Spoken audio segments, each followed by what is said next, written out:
अनेक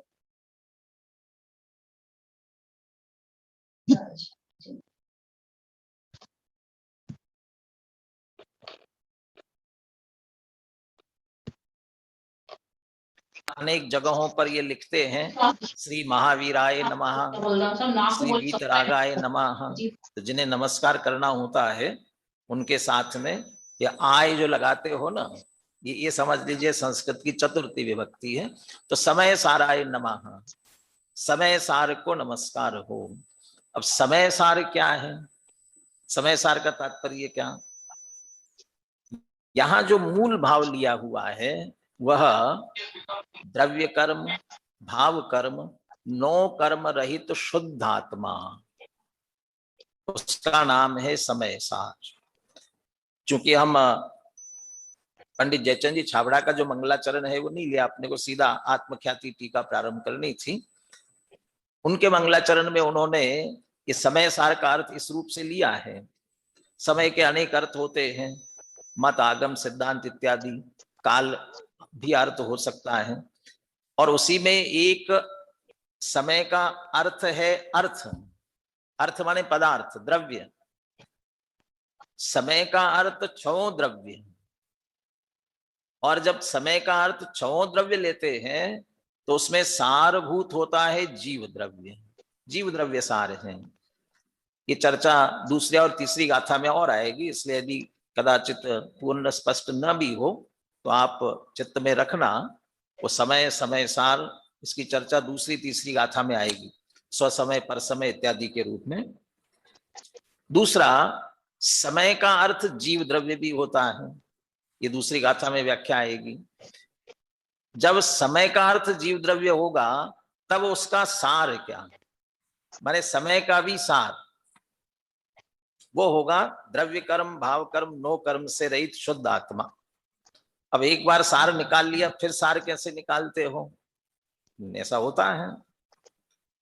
आम का वृक्ष है, आम के वृक्ष में हमारे लिए सारभूत क्या होता है? आम होता है। बाकी उसका तना, उसके पत्ते, बाकी से हमें कोई मतलब नहीं होता है, बस हमें तो आम से मतलब होता है। लोक में कहावत भी चलती है ना, आपको आम खाने से मतलब पेड़ गिनने से। पेड़ से क्या लेना देना, आपका उद्देश्य तो आम से है ना, तो आपने पेड़ में से आम सारभूत ले लिया। अब आप आम लेकर के आए हो, तो आम लिया तो आम खाते हो ना, तो क्या खाते हो? उसमें से भी रस निकाल करके फिर सार।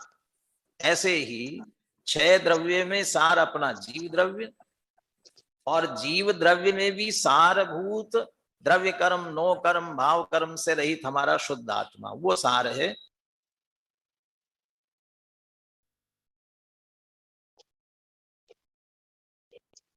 अब वो समय सार है, और उसे यहां पर नमस्कार किया, नमः समय साराय। वो समय सार कैसा है, उसके विशेषण नीचे इसका अन्वय दिया है। जो विशेषण कलश में आए हैं उनको इस क्रम से समझना है हमें, इसलिए वो अन्वय लीजिए स्क्रीन पर। देखिए, इसमें क्रम इस तरह से लगाएंगे हम। भावाय शब्द पहले लेंगे, भावाय चित स्वभावाय सर्व भावांतरच्छिदे स्वानुभूतिया चकासते समय साराय नमः। समय सार को नमस्कार हो। कैसा समय सार? सबसे पहले भावाय, माने भाव स्वरूप है। भाव का तात्पर्य क्या यहाँ पर? भाव माने, भाव शब्द के अनेक अर्थ होते हैं। अभी इसी छंद में 3 भाव शब्द आए हैं, और 3 भाव शब्दों का अर्थ अलग अलग निकलेगा। अभी अभी क्या निकलता है अभी अपन देखते हैं।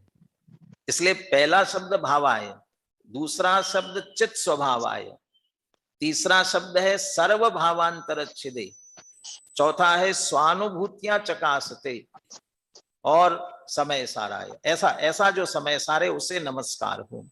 भावाय माने क्या? तो पहले भावाय का अर्थ है सद्भाव रूप, जो है, सत्ता स्वरूप है, अस्तित्व रूप है, जो है, जो हो उसी की चर्चा की जाएगी ना। जो हो ही नहीं उसकी क्या चर्चा होगी, जो जगत में हो ही नहीं। तो जिस समय सार की चर्चा कर रहे, जिस शुद्धात्मा की चर्चा कर रहे हैं, वो है भावाय। इसलिए सबसे पहले अस्तित्व की बात की, भावाय। यदि है तो कैसा है वह, कि चित स्वभावाय, चैतन्य स्वभाव वाला है। चैतन्य स्वभाव, चैतन्य माने जिसमें चेतना है। चेतना है का मतलब, चेतना का अर्थ होता है ज्ञान दर्शन, जानना देखना, जानने देखने के स्वभाव वाला है। इसलिए चित स्वभाव आए, चैतन्य स्वभावी है, चित स्वभाव आए। अच्छा, चैतन्य स्वभावी है, जानने देखने के स्वभाव वाला है। किसे जानता देखता है, किसे जानने का इसका स्वभाव है? कहते सर्व भावांतरच्छिदे, सर्व भाव, सारे भाव। अब आप देखिए, अब मैं बताता हूं आपको भाव शब्द का। पहले शब्द में भाव शब्द आया, वहां अर्थ है द्रव्य। भाव आए जो द्रव्य स्वरूप है, अस्तित्व सत स्वरूप है, सद्भाव। और सद्भाव है, इसका अर्थ है सद्द्रव्य लक्षणम, सत्ता व द्रव्य का लक्षण। द्रव्य सत्ता है तो कैसी सत्ता, कौन सा द्रव्य, कि चैतन्य स्वभावी। अब दूसरे में जो भाव शब्द आया है वो गुण को बताने वाला। चैतन्य है स्वभाव, जिसका अपना गुण है, चैतन्य गुण, ये भाव शब्द आया। और तीसरा भाव क्या है, सर्व भावांतरच्छेदे, सर्व भावों का अंतर छेदन करने वाला। अब तीसरा जो भाव सर्व भाव, ये भाव शब्द में छड़ाला की पंक्ति याद कीजिए, जिसमें केवली भगवान के स्वरूप की बात की है। सकल द्रव्य के गुण अनंत, पर्याय अनंता, जाने एके काल प्रगट केवली भगवंता। सकल द्रव्य, उनके गुण और उनकी पर्याय, इन सबको यहां भाव शब्द से लिया है। भाव सर्व भाव माने द्रव्य, उनके सारे गुण और उनकी सारी पर्याय। माने द्रव्य को भी भाव कहते हैं, गुण को भी भाव कहते हैं, और पर्यायों को भी भाव कहते हैं। सर्व भाव अंतर छिदे, और अंतर छिदे का मतलब अंतर में जाकर के उसको जानना, माने पूरी तरह से जानना। इसका अर्थ सबको जानने के स्वभाव वाला है।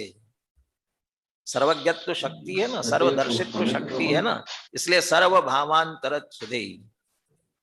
अच्छा, सबको जानने वाला है ऐसा आत्मा, वो शुद्ध आत्मा हमारे जानने में आ सकता है।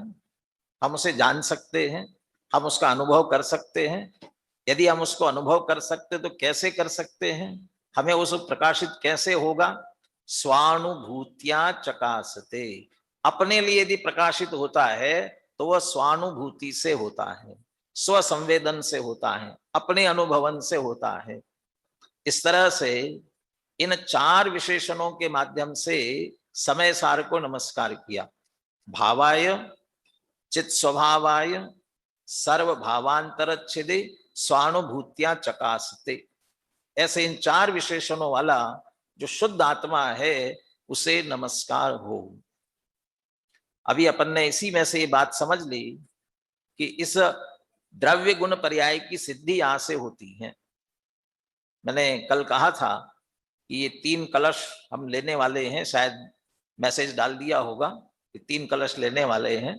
इसे आप जरूर देख करके आवे। जिन्होंने अनुशीलन पढ़ लिया होगा उनको बराबर ख्याल में आया होगा कि द्रव्य गुण पर्याय निकाल रहे हैं, क्योंकि जो जानते अरहंत को द्रव्य गुण पर्याय से, वे जानते निज आत्मा, दृग मोह उनका नाश हो। द्रव्य गुण पर्याय से जानना जरूरी है। यहां भी द्रव्य गुण पर्याय की बात ली, भावाय कह करके द्रव्य, क्योंकि सतरूप लिया, और सद द्रव्य लक्षणम। चित स्वभावाय, चैतन्य है गुण जिसका, लक्षण जिसका, स्वभाव जिसका, इसलिए गुण।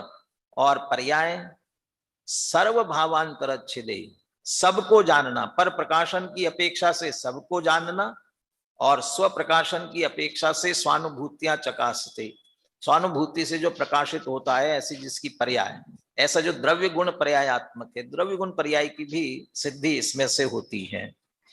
अब इसमें मतांतर की खंडन की बात भी आई, लेकिन उस बात को अपन गौन करते हुए आगे बढ़ते हैं। मंगलाचरण में तो इष्ट देव को नमस्कार किया जाता है। और यहाँ आप नमस्कार किसे कर रहे हैं? समय सारा है, शुद्ध आत्मा को नमस्कार हो। तो शुद्ध आत्मा को कैसे नमस्कार किया जाता है? एक पॉइंट आगे पीछे हुआ। चलिए, शुद्ध आत्मा को नमस्कार करने की बात चलिए पहले ले लेते हैं। समय सारा है नमः, शुद्ध आत्मा को नमस्कार। तो शुद्ध आत्मा को नमस्कार कैसे होता है? भाई भगवान विराजमान होते हैं मंदिर में, हम उन्हें भगवान नमस्कार करते हैं, तो उन्हें इस तरह से हम नमस्कार करते हैं। लेकिन शुद्ध आत्मा तो हमारा आत्मा तो हमारे अंतर में है ना। जब हमारे अंतर में है तो उन्हें हम कैसे नमस्कार करेंगे? शुद्ध आत्मा को नमस्कार कैसे किया जाएगा? हर एक के नमस्कार करने की विधि अलग अलग होती है। भगवान को ऐसे नमस्कार करें, शुद्ध आत्मा अंदर में है तो कैसा करेंगे? हाथ ऐसा करके करेंगे, कैसे करेंगे? या शुद्ध आत्मा को नमस्कार करने की विधि अलग होती है। शुद्ध आत्मा को कैसे नमस्कार किया जाएगा? कि शुद्ध आत्मा को जानना, पहचानना, उसमें जमना रमना, उसमें अपने उपयोग को झुकाना, नमाना ही वास्तविक नमस्कार है। माने समय सार स्वरूप जो हमारा शुद्धात्मा है, हमारे उपयोग तो उसमें दर्शन ज्ञान भी है, चारित्र भी है। हमारे इन गुणों को, इनकी पर्यायों को अपनी ओर नमाना, अपनी ओर झुकाना, स्वसन्मुख होना, उसका ही नाम वास्तव में समय सार को नमस्कार है। ये ऐसा झुकना ये मात्र नमस्कार नहीं है, लेकिन हम तो नमः समय सारा है कह करके ऐसा ही करते हैं। तब आप समझ लीजिए हम ग्रंथ का मंगलाचरण कर रहे हैं। इसलिए ग्रंथ को, ग्रंथकर्ता को, इन सबको नमस्कार है। और असली जब अंदर में हम शुद्ध आत्मा का लक्ष्य करेंगे, वो असली नमः समय साराय होगा। अंतिम बात इस कलश से संबंधित, मंगलाचरण में इष्ट देव को स्मरण किया जाता है। इष्ट देव को, या तो आप शुद्ध आत्मा को नमस्कार कर रहे थे, मंगलाचरण कैसे हुआ? इष्ट देव का स्मरण होना चाहिए ना। तो हाँ, कहते यहाँ इष्ट का ही नमस्कार है। जो शुद्धात्मा है वही वास्तव में सर्वोत्कृष्ट इष्ट है। इसका अगला ले लीजिए। चूंकि शुद्धात्मा है वह हमारा सर्वोत्कृष्ट इष्ट है, परम इष्ट है। क्यों? देवाधिदेव है। जिन देव मान करके नमस्कार करते हैं वे देव भी जिसके लक्ष्य से देव हुए हैं। जिन भगवंतों को नमस्कार करते हैं वे भगवान भी जिसके लक्ष्य से भगवान हुए हैं, वो हमारा शुद्धात्मा। हमारा माने वे अपनी शुद्धात्मा से हुए, इसलिए शुद्धात्मा परम इष्ट है। कुंद कुंद शतक में 2 गाथाओं के पद्यानुवाद लिए, आप सबको ख्याल में होगा। अरहंत सिद्धाचार्य पाठक साधु हैं परमेष्टिपण, सब आत्मा की अवस्थाएं आत्मा ही है शरण। अब आप बताइए, पंच परमेष्टि शरण है कि आत्मा शरण है? कौन शरण है? चत्तारी शरणम पवज्जामि, 4 की शरण में जाते हैं। लेकिन शरण का अर्थ क्या? ये तो बालबुद्ध पाठमाला में पढ़ चुके हैं। शरण का अर्थ पंच परमेष्टि की शरण माने पंच परमेष्टि द्वारा बताए हुए मार्ग से चलकर अपनी आत्मा की शरण लेना। माने इसका अर्थ सचमुच में वो शुद्ध आत्मा ही परम इष्ट है। क्योंकि जिसके आश्रय से, जिन्हें हम इष्ट देव मानते हैं, वो भी उसके आश्रय से इष्ट हुए हैं, इसलिए वास्तव में परम इष्ट हैं। इसलिए समय सार कह करके शुद्धात्मा को भी नमस्कार किया है, वह परम इष्ट को ही नमस्कार है। तो द्रव्य दृष्टि से वो शुद्ध आत्मा है। लेकिन समय सार का पर्याय दृष्टि से अर्थ निकाला जाए, अभी अपन ने समय सार का अर्थ किया था ना, द्रव्य कर्म, भाव कर्म, नो कर्म से रहित। अभी तो द्रव्य स्वभाव की बात की थी शुद्ध आत्मा, परंतु जो द्रव्य कर्म, भाव कर्म, नो कर्म से रहित हुए ऐसे सिद्ध परमेष्ठी, नो कर्म शरीर से भी रहित हुए हैं। और जो 8 कर्मों से में से 4 द्रव्य कर्मों से और राग द्वेषादि भाव कर्मों से रहित हुए से अरहंत परमात्मा, जिन्हें कार्य समय सार कहते हैं। हमारा शुद्ध आत्मा कारण समय सार है, और ये प्रकट भगवान जो बने हैं पर्याय में, वो कार्य समय सार है। तो जब कारण समय सार अर्थ करते हैं तो शुद्ध आत्मा, और कार्य समय सार अर्थ करते हैं तो अरहंत और सिद्ध भगवान। तो समय साराय नमा कहने से अरहंत और सिद्ध भगवंतों को भी नमस्कार हो जाता है, लेकिन ये तो अकेला देव का नमस्कार हो गया। शास्त्र और गुरु का नमस्कार कहाँ हुआ, इसी में से निकाल लेना। समय साराय नमः कहा है ना, तो हम समय सार ग्रंथ का अध्ययन कर रहे हैं ना, तो समय सार ग्रंथ भी तो है, शास्त्र भी तो है, तो समय साराय नमः, शास्त्र को भी नमस्कार हुआ। और जैसे ही समय सार शास्त्र हम कहते हैं, वैसे ही किनका स्मरण आता है, किन्ने रचना की, इसके कर्ता कौन है, तो ग्रंथ कर्ता आचार्य कुंद कुंद देव का भी स्मरण अवश्य होता है। इसलिए एक तरह से गुरु का स्मरण भी इसमें हुआ। इस तरह से देव शास्त्र गुरु को भी नमन इसमें हो गया है। इस तरह से मंगलाचरण का पहला कलश, पुनः एक बार कलश दोहराते हैं। हाँ, कलश बोलिए। अभी सभी मुझे नमः परिचित समय नहीं है, इसलिए मैं एक से ही बुलवा रहा हूं, फिर आप में से ही किन्हीं से बुलवाएंगे। हाँ बोलिए। नमः समय साराय स्वानुभूत्य चित् स्वभावाय भावाय सर्वभाव हाँ, थोड़ा नेट प्रॉब्लम आ दे। रही है। हिंदी भी बोलिए, अपन ने हिंदी इसमें नहीं डाल पाए हैं, लेकिन निज ग्रंथ सामने हो। हाँ बोलिए। निज अनुभूति से प्रगट चित स्वभाव चिद्रूप सकल गेय ज्ञायक नमो समय सार सद्रूप। चलिए, अब दूसरे कलश में जिनवाणी को स्मरण करते हैं, जिनवाणी को नमस्कार करते हैं। दूसरा कलश बोलिए। अनंत धर्मणस्तत्त्वं पश्यन्ति प्रत्यगात्मनः अनेकान्तमयी मूर्तिर्नित्यमेव प्रकाशिताम्। बहुत अच्छा। अभी पहला कलश हमने देखा, वहां पर समय साराय नमः कहकर के शुद्ध आत्मा को नमस्कार किया, और समय सार का अर्थ यदि कार्य समय सार लेते तो अरहंत सिद्ध भगवंतों को नमस्कार किया, तो नमः लिखा तो नमस्कार हुआ। अब हमने कहा भी जिनवानी को नमस्कार करते हैं, तो यहाँ तो नमः लिखा ही नहीं है, तो ये नमस्कार कैसे हुआ, मंगलाचरण कैसे हुआ, जिनवानी का स्मरण कैसे हुआ। जयचंद जी छाबड़ा ने लिखा कि आशीर्वादात्मक नमस्कार है, आशीर्वादात्मक नमस्कार है। तो आशीर्वाद में तो आशीर्वाद दिया जाता है, नमस्कार थोड़ी किया जाता है। जो सामने वाला नमस्कार करता है उसे आशीर्वाद दिया जाता है, उसका उत्तर देकर के आशीर्वाद देते हैं, लेकिन वह भी एक तरह से नमस्कार है। बड़े छोटे जब बड़ों को प्रणाम करते हैं तो उनका नमस्कार है, और बड़े उसका उत्तर देते हैं, वह उनके प्रति एक तरह से नमस्कार, आशीर्वाद देना। यहाँ ऐसा भी कह सकते हैं कि यहाँ आशीर्वादात्मक नमस्कार, तो जिनवानी को आशीर्वाद दे रहे हैं, तो आशीर्वाद माने क्या, ये ऐसा ऐसा आशीर्वाद देना, इसके नाम आशीर्वाद होता है। आशीर्वचन, मंगल भावना, शुभ कामना, तो मंगल भावना भा रहे हैं। क्या मंगल भावना भा रहे हैं, जो आशीर्वादात्मक नमस्कार बन गया। यहाँ पर यहाँ भी मूल बात निकालनी है, क्रिया कौन सी क्रिया है इस श्लोक में।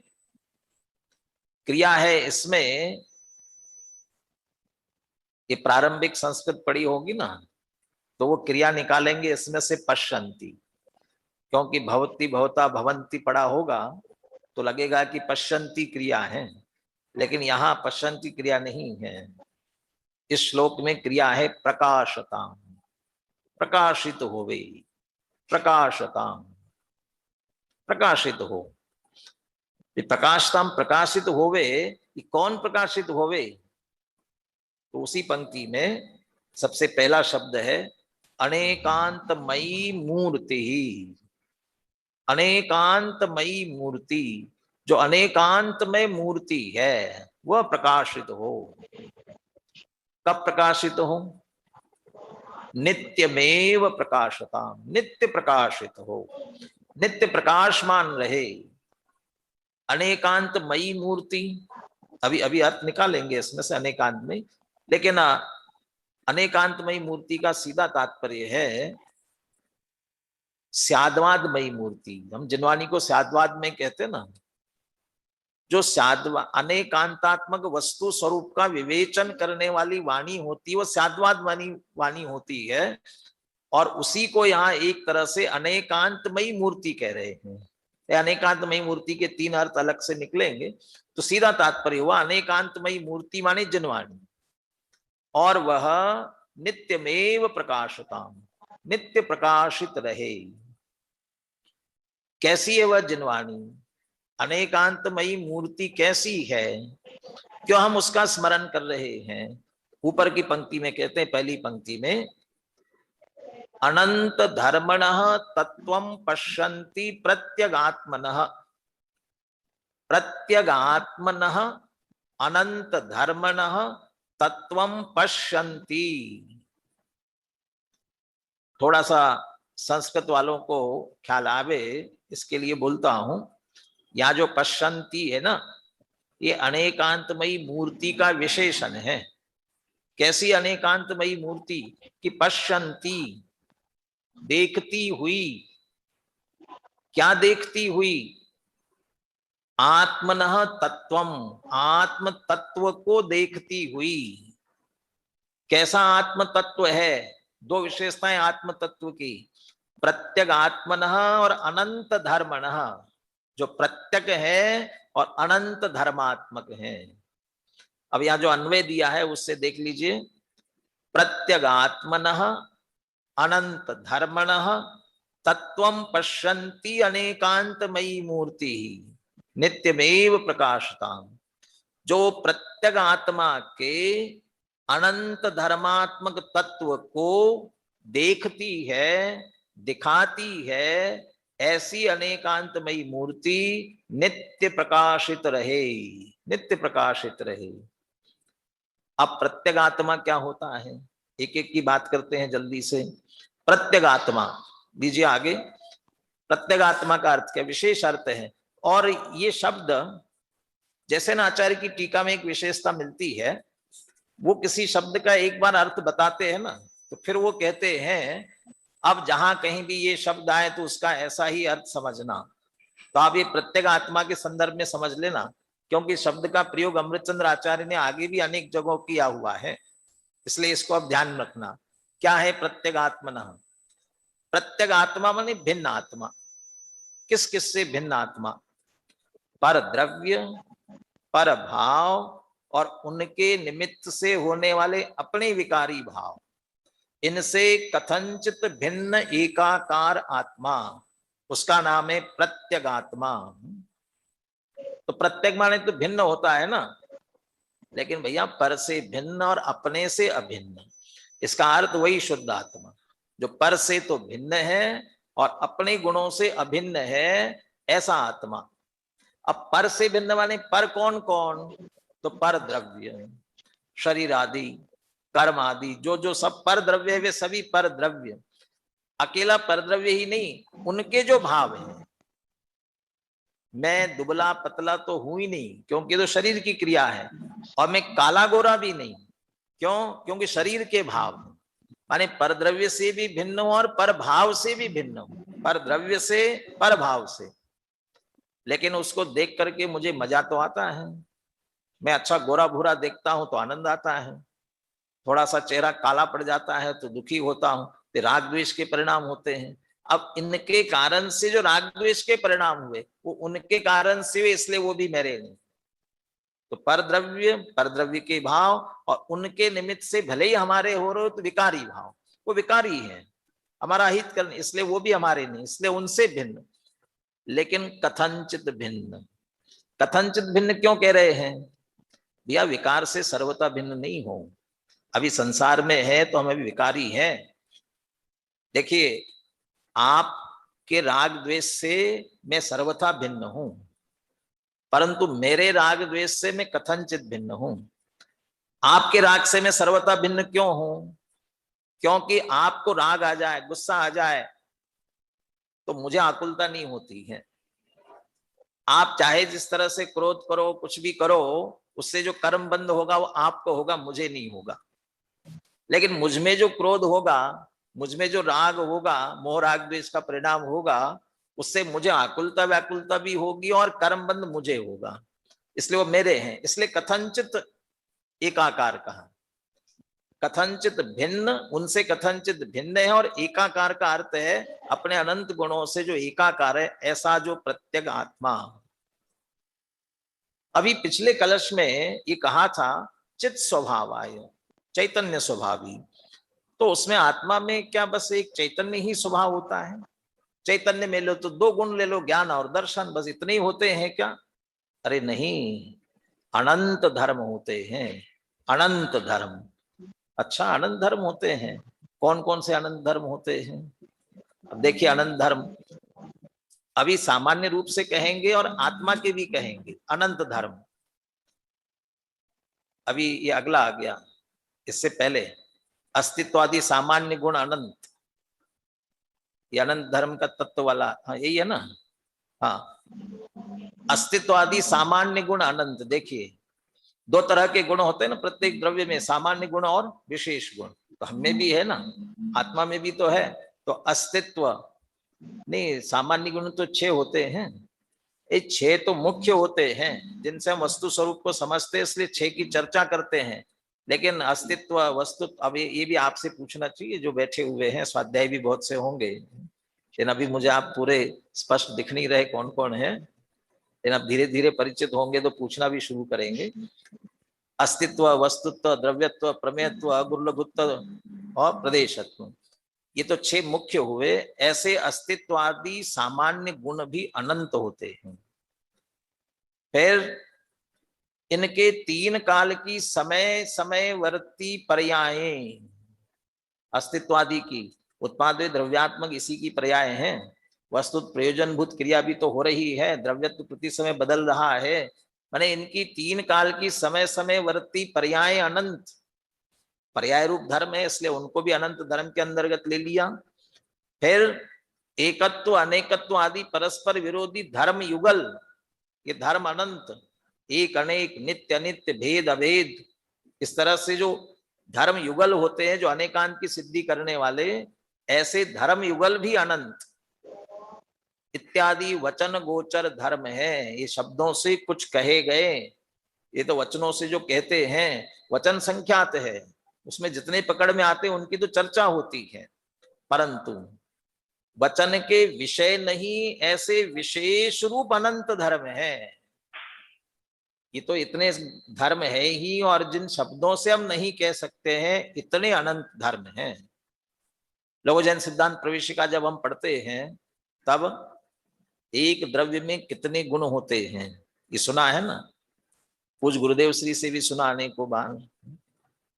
इस विश्व में जीव द्रव्य अनंत है, और पुद्गल द्रव्य कितने हैं? जीव द्रव्य से अनंतानंत गुणे पुद्गल है, उससे अनंत गुणे पुद्गल। पुद्गल द्रव्य से अनंत गुणे 3 काल के समय, और 3 काल के समय से अनंत गुणे आकाश के प्रदेश, और आकाश के प्रदेशों से अनंत गुणे गुण एक द्रव्य में होते हैं। और ऐसा मैं आत्म द्रव्य, आत्मा भी द्रव्य हूं, तो मुझ में भी ऐसे अनंत धर्म है। ऐसा अनंत धर्म न, ये अनंत धर्म न का अर्थ है अनंत धर्मात्मक। और ऐसे शब्दों से हमें अपने आप में महिमा आनी चाहिए, क्या मेरा द्रव्य स्वभाव, ऐसा अनंत धर्मात्मक द्रव्य स्वभाव। परंतु इसका तत्व क्या है? अनंत धर्म का तत्व क्या है? तत्व क्या होता है? फिर से अब अनंत धर्म, तो तत्व क्या है? तत्व पकड़ते हैं उसका भाव, उसका सार क्या है? वो अनंत धर्म का भी तत्व है क्या? उसका भी तत्व है। कौन सा तत्व है? वो अनंत धर्म का तत्व है चेतनत्व। चेतनत्व जो है वो आत्मा का तत्व है अनंत धर्मों में भी। क्यों? चेतनत्व असाधारण धर्म है। 6 प्रकार के द्रव्यों में जाति अपेक्षा जीव, पुद्गल, धर्म, अधर्म, आकाश, काल, उसमें से पुद्गल, धर्म, अधर्म, आकाश, काल इनमें किसी में नहीं है, मात्र आत्मा में, जीव में है, इसलिए असाधारण धर्म। आगे लिखा ना, अचेतन में द्रव्यों में नहीं, अचेतन द्रव्यों में नहीं है, अन्य अचेतन द्रव्यों में नहीं पाया जाता, इसलिए असाधारण, माने वो विजातीय द्रव्य है, भिन्न द्रव्य है। और जो सजातीय द्रव्यों में अपना अपना है, सजातीय माने अपन भी सभी जीव है ना, तो सब जीवों में एक ही चेतनत्व होगा ना, एक सा, ऐसा नहीं है। आप में आपका चेतनत्व है, मुझ में मेरा चेतनत्व है, जितने बैठे हैं, जितने जीव है, उन सब का अपना अपना सजातीय, हम सभी जीव जीव जो सजातीय है, लेकिन सब में अपना अपना चेतनत्व है। यदि हम सबका एक ही चेतनत्व होता ना, तो न तो मुझे पढ़ाना पड़ता ना आपको पढ़ना पड़ता, जो जो मैं जानता होता ना वो सब आप अपने आप जान लेते हो। हमारा चेतनत्व एक ही तो है, लेकिन ऐसा नहीं है। आपका चेतनत्व अपना है, हमारा चेतनत्व अपना, हरेक का, माने हरेक का चेतनत्व अपना अपना है। लेकिन इसे तत्व क्यों कह रहे हैं? कहते यह चेतनत्व अनंत धर्मों में व्यापक है। अभी जो अनंत धर्म कहे थे ना, यदि मेरे जो अनंत धर्म है उसमें मेरा चेतनत्व व्याप्त है, मेरे अनंत गुण है, वे सब चैतन्य में है, मेरा अस्तित्व जानता है, मेरा वस्तुत्व जानता है, मेरी सत्ता जानती, जानने रूप में चैतन्य रूप है, माने मेरे अनंत धर्मों में चेतनपना व्याप्त है, पुद्गल के धर्मों में जड़पना व्याप्त है, मूर्तिकपना व्याप्त है, उसके अनंत धर्म मूर्तिक है। ऐसा आत्मा में चेतनत्व है, वह आत्मा के अनंत धर्मों में व्याप्त है, व्यापक है। इसलिए कह रहे हैं कि वह चैतन्यपना है, वह आत्मा का तत्व है। माने आत्मा को चैतन्य रूप देखना, अनंत धर्मात्मक और चैतन्य, अनंत धर्मण तत्वम, पर से भिन्न, अपने से अभिन्न, अनंत धर्मात्मक चैतन्य में ऐसे आत्म तत्व को पश्यन्ति। पश्यन्ति मतलब क्या? अनेकांतमयी मूर्ति पश्यन्ति। पहले अनेकांतमयी मूर्ति क्या होती है? ये सरस्वती है। हम कहते जनवाणी, जनवाणी को अनेक नामों से कहते हैं, माँ सरस्वती, शारदा, बहुत सारे नाम कहते हैं ना, श्रुत देवता, तो उसमें एक सरस्वती भी है। लेकिन सरस्वती की सच्ची मूर्ति कौन सी? जगत में तो सरस्वती की मूर्ति विद्यालयों में जाके आपने देखा होगा, स्कूलों में बाहर ही लगी हुई होती है, सफेद वस्त्र पहने हुए, हाथ में वीणा लिए हुए, मयूर पर बैठे हुए, ऐसी होती है ना। कहते वो सच्ची सरस्वती की मूर्ति नहीं है। कौन है सरस्वती? अनेकांतमयी मूर्ति सरस्वती जिनवाणी मां शारदा कौन है? वो कहते हैं सम्यक ज्ञान स्वरूप सरस्वती की सत्यार्थ मूर्ति। सम्यक ज्ञान, जो सम्यक ज्ञान है वह वास्तव में सरस्वती की मूर्ति है। ये तो कल्पनाएं की गई। धन को भी देवी माना गया, लक्ष्मी देवी, ऐसे ज्ञान को भी देवी मान लिया, सरस्वती देवी। अब शक्ति को भी देवी मान लिया, दुर्गा, पता नहीं क्या क्या। तो ये सामर्थ्य वाले हैं, गुण स्वभाव है, ये उनको शक्ति और ऐसे देवियों के रूप में मान लिया। सरस्वती को भी देवी माना, लेकिन कहते सरस्वती वास्तव में सम्यक ज्ञान है। अब सम्यक ज्ञान को यहाँ दो रूपों में लेना है, क्योंकि जनवाणी की बात है, इसलिए एक तो केवल ज्ञान और दूसरा श्रुत ज्ञान। मति ज्ञान वह जनवाणी के रूप में नहीं कहा जाता है, श्रुत ज्ञान ही लेते हैं, इसलिए केवल ज्ञान, श्रुत ज्ञान। और जो श्रुत ज्ञान है वो भी दो तरह से होता है, द्रव्य श्रुत और भाव श्रुत। द्रव्य श्रुत और भाव श्रुत। अब पश्यन्ति माने देखना, दिखाना, ये दोनों अर्थ लेना है। तो केवल ज्ञान रूप जो अनेकांतमयी मूर्ति है, सम्यक ज्ञान रूपी सरस्वती मूर्ति है केवल ज्ञान वाली, वह तो आत्म तत्व को प्रत्यक्ष देखती है, क्योंकि केवल ज्ञान है। वो केवल ज्ञान रूप सरस्वती की मूर्ति सम्यक ज्ञान, वह तो आत्म तत्व को प्रत्यक्ष देखता है, केवल ज्ञान। और दूसरा जो अर्थ है श्रुत ज्ञान, वह परोक्ष देखता है, क्योंकि वह परोक्ष ज्ञान है। मति श्रुत दो ये परोक्ष, अक्ष मनते उपजाई। तो मति ज्ञान श्रुत ज्ञान परोक्ष है, तो श्रुत ज्ञान आत्म तत्व को परोक्ष देखता है। परोक्ष देखता है का मतलब जिनवाणी में पढ़ करके, अनुमान करके ऐसा जानता है, और केवल ज्ञान है वो प्रत्यक्ष देखता है। अब यहां श्रुत ज्ञान में भी दो है, एक भाव श्रुत ज्ञान और एक द्रव्य श्रुत ज्ञान, एक ज्ञानात्मक और एक वचनात्मक। जो जान रहे हैं वो श्रुत ज्ञान हमारा, और जो ये जिनवाणी है ना शब्द वाले, इसको भी श्रुत ज्ञान कहते हैं। ये श्रुत ज्ञान है, ये श्रुत है, द्रव्य श्रुत कहलाता है। अब ये द्रव्य श्रुत आत्म तत्व को दिखाती है, बताती है कि आत्मा कैसा है। हमने कहां से जाना? जिनवाणी से जाना। हम समय सार का सार पढ़ रहे क्योंकि हमें शुद्धात्मा समझना है, तो इसमें से हम समझेंगे ना शब्दों में से, तो ये द्रव्य श्रुत है। तो द्रव्य श्रुत दिखाता है, केवल ज्ञान प्रत्यक्ष देखता है। भाव श्रुत ज्ञान जो भावात्मक है, ज्ञानात्मक है, वो परोक्ष देखता है आत्म तत्व को। और जो द्रव्य श्रुतात्मक है यह दिखाता है, बताता है। ऐसी अनेकांतमयी मूर्ति पश्यन्ति, देखना और दिखाना जिसका स्वरूप है वो नित्यमेव प्रकाशताम, नित्य प्रकाशित रहे। जिनवाणी नित्य प्रकाशित रहे, तो नित्य प्रकाशित रहे इसका अर्थ क्या है?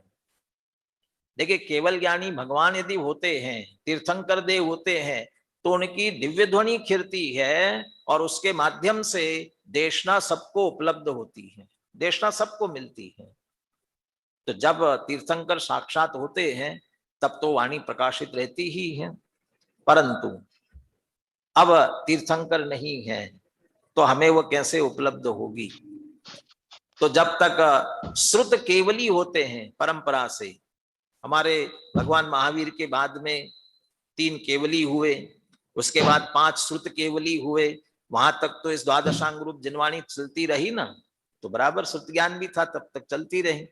लेकिन श्रुत केवली भी नहीं रहे, तो अब क्या होगा? धरसेन आचार्य को जब ये पता चला लगा कि भाई अब ये याद रख करके आगे बढ़ना संभव नहीं है, तो उन्होंने क्या किया? भूतबली पुष्पदंत को पढ़ाया और उनको आदेश दिया कि आप इसे लिखित रूप कीजिए। तो उन्होंने उसे लिखित रूप दिया। तब से ये द्रव्य श्रुत रूप जिनवाणी हमारे पास में आई और अब वो बराबर चल रही है। यदि या वाग गंगा विविध नय कल्लोल विमला इदानीम पेशा बुद्ध जन मरालय परिचिता। वो भगवान महावीर की वाणी आज भी परिचित है ना, तो अभी है, ऐसी ही प्रकाशित रहे। माने देशना सदैव रहनी चाहिए। तो कैसी रहेगी? हमने पढ़ा, आपको पढ़ाया, अब आप पढ़ रहे हैं, आप अपने बच्चों को आगे और पढ़ाएंगे। ऐसा करते करते जिनवाणी चलती रहनी चाहिए, नित्यमेव प्रकाशता, प्रकाशित रहे। और उसमें हमारा भी निश्चित रूप से किसी न किसी प्रकार से योगदान रहे, ये हमारी भावना है, ताकि देशना सदैव उपलब्ध रहे, सबको मिलती रहे और सभी उस देशनालब्धि के माध्यम से सम्यक्त्व की प्राप्ति करे। ये मुख्य रूप से उद्देश्य है। इसलिए ऐसी जिनवाणी को नमन किया, जिनवाणी को नमस्कार किया, नित्यमेव प्रकाशताम कह करके। आप में से कोई श्लोक बोलना चाहेगा? इसी श्लोक को हैंड रेस कीजिए, जो इस श्लोक को पढ़ करके बोल सकते हैं। बुलवाइए आकाश जी। अरे वाह, सभी तैयार है भाई। श्लोक डाल दीजिए स्क्रीन पर और बुलवा लीजिए। हाँ चलिए, आर्जव जी मोदी विदिशा बोलिए। आर्जव जी मोदी विदिशा अनम्यूट कीजिए और बोलिए। हम बोलिए।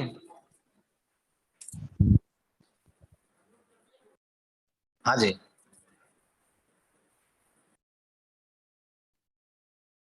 अनंत धर्म तो सामने स्क्रीन पर भी आ रहा है आपके। नाम भी बोलिए जिससे अनेकांतमयी मूर्ति नित्यमेव प्रकाशिता। अब मुझे स्पष्ट नहीं दिख रहा है कौन है, किसको अनम्यूट किया आपने? जब आर्जव जी मोदी विदिशा थे। श्रुतिजन को अनम्यूट कर दो। अनंत धर्मं तत्त्वं पश्यन्ति प्रत्यगात्मनः अनेकांतमयी मूर्तिर्नित्यमेव प्रकाशताम्। चलिए, थोड़ी आवाज कम आई लेकिन मुझे तो सुनाई दी। बहुत अच्छा बोला आपने। और इसके साथ में जिनके पास ग्रंथ हो, हिंदी पद्य अनुवाद बोलिए।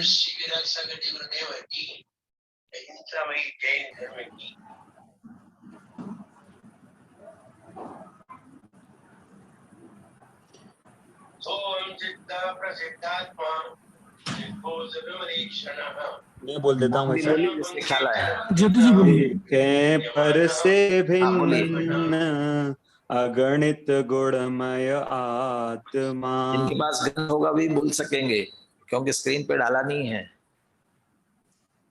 देखें पर से भिन्न अगणित गुणमय आत्मा, अनेकांतमय मूर्ति सदा प्रकाशित ही रहे।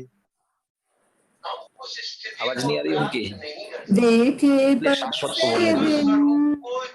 अगणित बोलिए, शाश्वत बोलिए। गुणमय आत्मा, अनेकांतमय मूर्ति सदा प्रकाशित ही रहे। शाश्वत की भी आवाज नहीं आ रही है। भाई साहब मैं बोलता हूँ। भाई साहब बोल दिया उन्होंने। हाँ बोलिए सर। अच्छा, हाँ हो चुका है, पाठ हो चुका सबको है। तो पहुंच गई आवाज। जी भाई साहब। अच्छा चलिए, अब वैसे तो थोड़ा समय हो गया है, हैंड डाउन कर लीजिए सभी। अब पूछता हूँ, क्या 10-15 मिनट और ले सकते हैं? आपके हैंड रेज आएंगे तो हम तीसरा कलश लेंगे।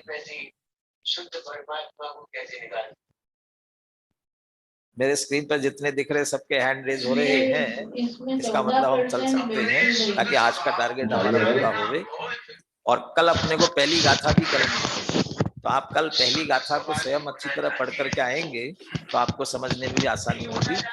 चलिए, ये तीसरे कलश का संस्कृत का पाठ करवाइए। और इसमें अमृतचंद्र आचार्य आत्मख्याति टीका, इसमें समय सारे व्याख्या शब्द का प्रयोग कर रहे हैं। उसके लिखने के पीछे उनका उद्देश्य क्या है, इसकी चर्चा कर रहे हैं और साथ में अपना परिचय भी दे रहे हैं। बोलिए।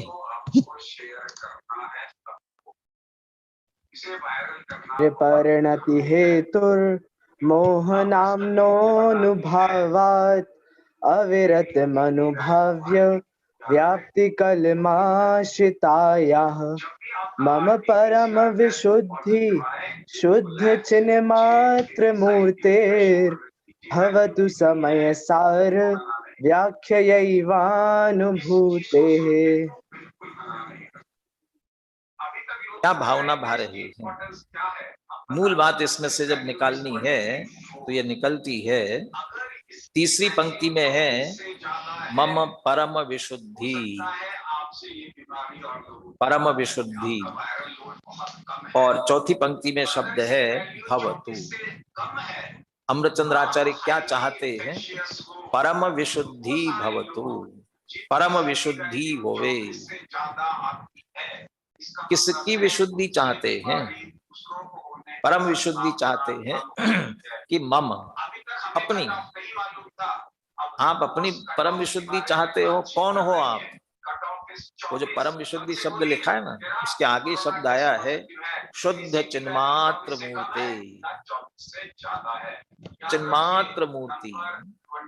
अभी पहले कलश में भी बात आई थी, चित स्वभाव, जो समय सार स्वरूप शुद्ध आत्मा है ना, चैतन्य स्वभावी है। पुनः दूसरा कलश देखा था अनंत धर्मणः तत्वम, और तत्व शब्द का अर्थ किया था चेतनत्व, क्योंकि अनंत धर्मों में व्यापक है, वह आत्मा का तत्व है, इसमें चैतन्यपना। ऐसे चिन्मात्र मूर्ति, चैतन्य, शुद्ध चैतन्य मात्र मूर्ति। कितने भी कोट मिला हुआ सोना होगा तो भी उसमें जो सोना होता है वह सोना अपने आप में शुद्ध ही होता है, सोना सोना होता है। ऐसे ही द्रव्य स्वभाव से देखा जाए, भले देह देवल में होवे, किसी रूप में भी होवे, लेकिन जो आत्मा है वो शुद्ध चैतन्य से बना हुआ। इसलिए अमृतचंद्र आचार्य तो कहते हैं शुद्ध चैतन्य मात्र मूर्ति, शुद्ध चैतन्य की मूर्ति। जब शुद्ध चैतन्य मूर्ति हो तो फिर विशुद्धि क्यों चाहते? वो शुद्ध ही है ना, शुद्ध चिन्मात्र मूर्ति। कहते ऐसा होने पर अनुभूति है वह कलुषित हो रही है। पुनः कलश ले लीजिए आगे। शुद्ध चिन्मात्र मूर्ते है परम विशुद्धि मम मेरी। अब मैं मेरी किसकी, अंतिम शब्द है अनुभूते है, हम अनुभूते। शुद्ध चैतन्य मात्र मूर्ति ऐसा मैं हूँ, लेकिन अनुभूते है, अनुभूति की परम विशुद्धि चाहता हूँ। अनुभूति की विशुद्धि आप चाहते हो, अनुभूते है। अनुभूति की विशुद्धि क्यों चाहते हो? क्योंकि अनुभूति वर्तमान में कलमाशिताया। दूसरी पंक्ति मेरे पास कर्सर रखना पड़ेगा। कलमाशिताया दूसरी पंक्ति में नीचे अंतिम शब्द है ना, कलमाशिताया, कलुषित हो रही है, कलमाशित हो रही है। ये किसके कारण से अनुभूति मेरी कलमाशित हो रही, कलुषित हो रही, किसके कारण से हो रही है? पर परिणति हेतु और प्रारंभ से। पर परिणति हेतु और मोह नामनोनुभावात अविरतम अनुभाव्य व्याप्ति। जो पर परिणति का हेतु माने कारण, ऐसा जो मोह नामक कर्म है उसके अनुभावात माने उसका उदय चल रहा है। हमारी परिणति पर की ओर जाती है, किसी पर पदार्थ में जाती, क्यों जाती है? ये मोह खींचता है उधर हमारा। मोह रागद्वेष के परिणाम होते हैं तो हमारी परिणति पर की ओर जाती है। मोह होता क्यों है? कि मोह नामक कर्म का उदय चल रहा है, तो अनुभावात उसके उदय से, और वो निरंतर चल रहा है, कर्म का उदय निरंतर चल रहा है। और अविरतम अनुभाव्य, उससे क्या हो रहे हैं? उसके अनुभावात, उनके उदय से अनुभाव्य, यहाँ भाव हो रहे, कौन से? राग द्वेष के, मोह राग द्वेष के। वे जो भाव हो रहे हैं व्याप्ति कलमाशता है, वो मेरे परिणति में व्याप रहे हैं, अनुभूति में व्याप रहे हैं। और अनुभूति व्यापने से कलमाशताया, जो मेरी अनुभूति कलुषित हो रही है, उस कलुषित अनुभूते है परम विशुद्धि भवतु। परम विशुद्धि होवे, किससे होवे? समय सार व्याख्या एव, समय सार की व्याख्या से। ये जो मैं समय सार की व्याख्या लिखने जा रहा हूं, जिसके लिए मैंने अभी मंगलाचरण किया, अमृतचंद्राचार्य कह रहे हैं, और सरस्वती जनवाणी का स्मरण किया, और अब मैं समय सार की व्याख्या आत्मख्याति टीका लिखने जा रहा हूं, बस इसके माध्यम से वह परम विशुद्धि होवे। अमृतचंद्राचार्य आत्मख्याति टीका किस लिए लिख रहे हैं? अपने अनुभूति की परम विशुद्धि के लिए। परम विशुद्धि, परम विशुद्धि चाहते हैं, इसका अर्थ है उनकी विशुद्धि है। ये अन्वय दिया मैंने नीचे, इसको भी देख लीजिए। एक वाक्य यदि बनाएंगे तो ऐसा बनेगा, पर परिणति हेतु हो मोह नामना अनुभावात। पर परिणति का कारण जो मोह नामक कर्म, अनुभावात माने उसके उदय से, अविरतम माने निरंतर, अनुभाव्य उसके कारण होने वाले राग द्वेष के परिणाम, व्याप्ति वो व्याप रहे हमारे परिणामों में, कलमाशिता है उससे कलुषित हो रहे हैं। कौन? मम अनुभूते है, मेरी अनुभूति। अमृतचंद्राचार्य कह रहे मेरी अनुभूति, मैं हूं कैसा? चिन्मात्र मूर्ति, चैतन्य मात्र मूर्ति। ऐसे मेरे वो अनुभूति की कलुषता हो रही है, उसकी परम विशुद्धि समय सार व्याख्या एव भवतु, इस समय सार की व्याख्या से होवे। दो तीन बातें इसमें समझना है। निमित्त की अपेक्षा से ये कहा गया कि पर परिणति का कारण मोह कर्म का उदय है, वास्तव में हमारी कमजोरी है, जिसके कारण हमारे में राग द्वेष के परिणाम उत्पन्न होते हैं। दूसरी बात, अमृतचंद्राचार्य कौन से गुणस्थान में थे? छठे सातवें गुणस्थान में। वे ये कह रहे हैं कि मेरी अनुभूति कलुषित हो रही है, और मोह नामक कर्म के उदय से उस अनुभूति में कलुषता व्याप रही है। कौन सी कषाय होंगी मुनिराज की? छठे सातवें गुणस्थान वाले भावलिंगी संत की सिर्फ संज्वलन कषाय। और वो संज्वलन कषाय के उदय से जितना राग हो रहा है, क्या राग आ रहा था उनको संज्वलन कषाय से? वो कह रहे ये समय सार की व्याख्या लिखने का राग आ रहा है ना, यही राग, और इसी राग से कलुषित समझाने का राग आया। भव्य जीवों को कुछ बात मिले, शुद्धात्मा की बात मिले, कुंद कुंद आचार्य की वाणी लोग समझ सके, ऐसा जो विकल्प आया, और ऐसे भी जो संज्वलन जनित कषायों के उदय से जो चित्त में जितनी कलुषता हो रही होगी उसी ही कलुषता कह रहे हैं। और वह इसका अर्थ 3 कषाय चौकड़ी के अभाव की शुद्धि तो उनकी थी, लेकिन परम विशुद्धि नहीं थी, पूर्ण शुद्धता नहीं थी। मुनिराज तो कहते हैं ना, अभी होली चली गई, होली का एक भजन हम बोलते हैं, हमें तो पूर्ण दशा ही चाहिए सादि अनंत। 3 कषाय चौकड़ी का अभाव तो हुआ, लेकिन संज्वलन जनित राग बाकी है, उतनी आकुलता चल रही है, वो भी नहीं चाहिए, पूर्ण शुद्धि चाहिए। अब कैसे हो? समय सार की व्याख्या से। तो समय सार की व्याख्या से हो जाएगा। समय सार की व्याख्या करने से, समय सार की व्याख्या करने का राग आ रहा है, उससे तो कलुषित हो रही है, फिर उससे कैसे होगा? जब समय सार की व्याख्या करेंगे तो समय सार में जिस शुद्धात्मा का वर्णन किया है उसी का चिंतन मनन चलेगा। तो शुद्धात्मा के जोर वाला ग्रंथ और उसकी टीका व्याख्या करते समय उसी शुद्धात्मा का जोर आएगा, तो परिणति अंदर स्वसन्मुख होगी, और अंदर स्वसन्मुख होगी, ये कलुषता भी चली जाएगी और परम विशुद्धि की प्राप्ति होगी। वह इस तरह से परम विशुद्धि की इच्छा रखते हैं। इसका अर्थ वे और कोई अपेक्षा नहीं करते हैं इसकी व्याख्या लिखने के लिए।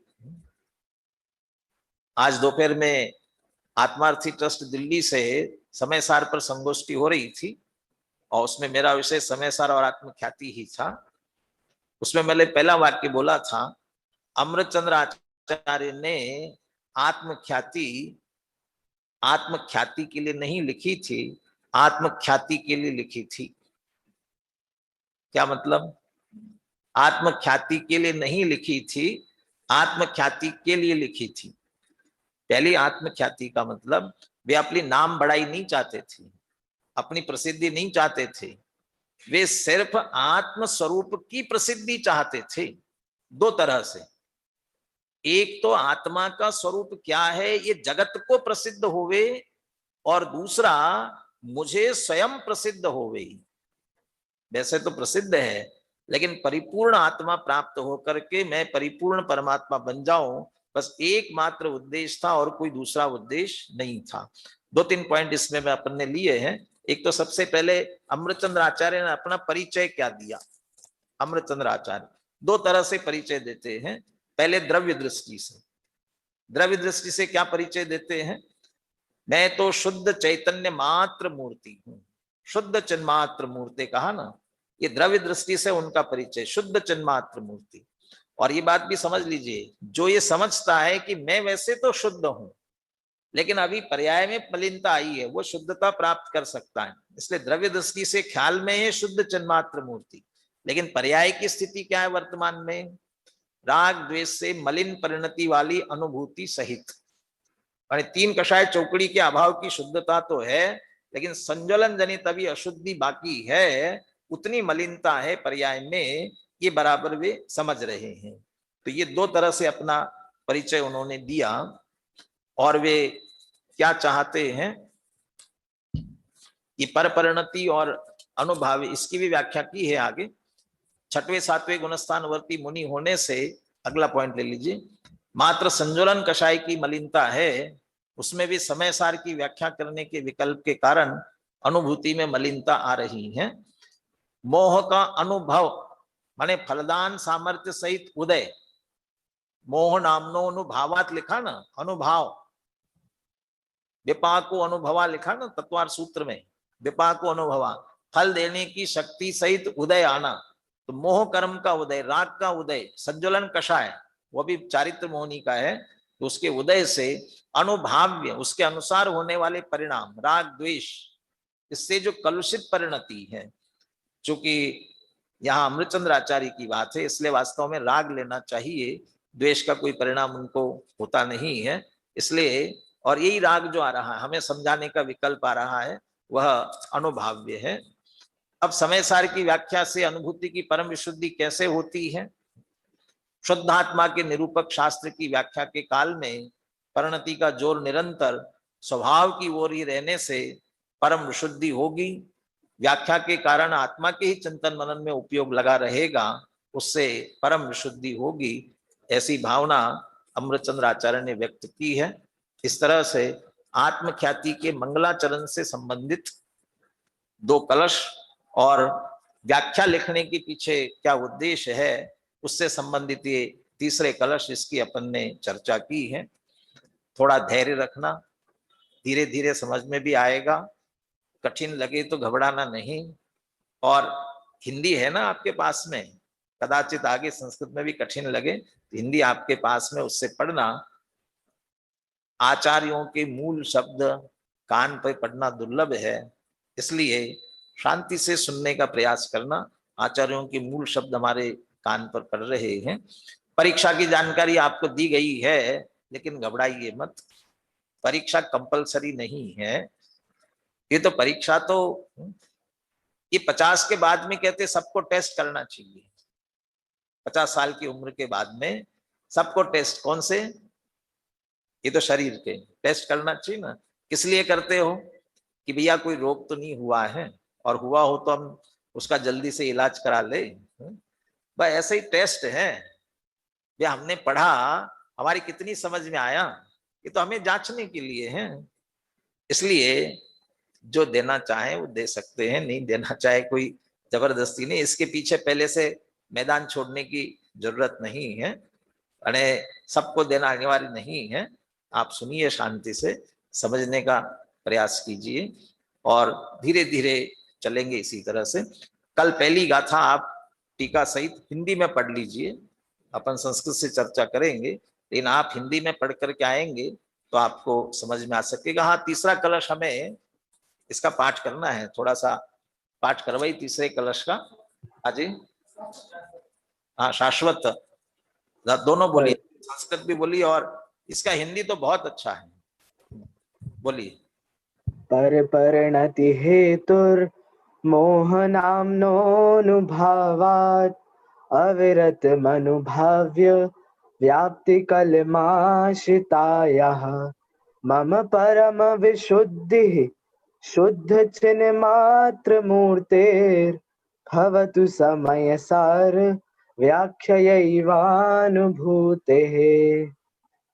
यद्यपि मैं तो शुद्ध मात्र चैतन्य मूर्ति हूँ, फिर भी परिणति मलिन हुई है मोहोदय से।